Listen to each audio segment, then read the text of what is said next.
Jemaah calon haji tersebut sebanyak 442 orang belum melunasi biaya perjalanan ibadah haji dan 778 orang sudah lunas tapi terkena imbas pemotongan kuota haji. Yang paling banyak berasal dari Palembang yaitu sebanyak 403 orang, Musi Banyuasin 20 orang, Mogan Komering Ulu 29 orang, Mogan Komering Ilir 52 orang, Muara Enim 44 orang, Musi Rawas 13 orang, dan Lahat 28 orang. Untuk jemaah yang sudah lunas BPIH namun gagal berangkat tahun ini akan diprioritaskan berangkat tahun depan.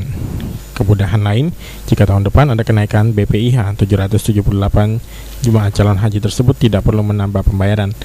Nama calon jemaah haji yang batal berangkat sudah diumumkan sejak 16 Juli melalui website www.sumsel.kemenak.go.id. Selain itu, nama yang batal berangkat juga diumumkan melalui Kemenak Kabupaten dan Kota. Aprianto, PAL TV.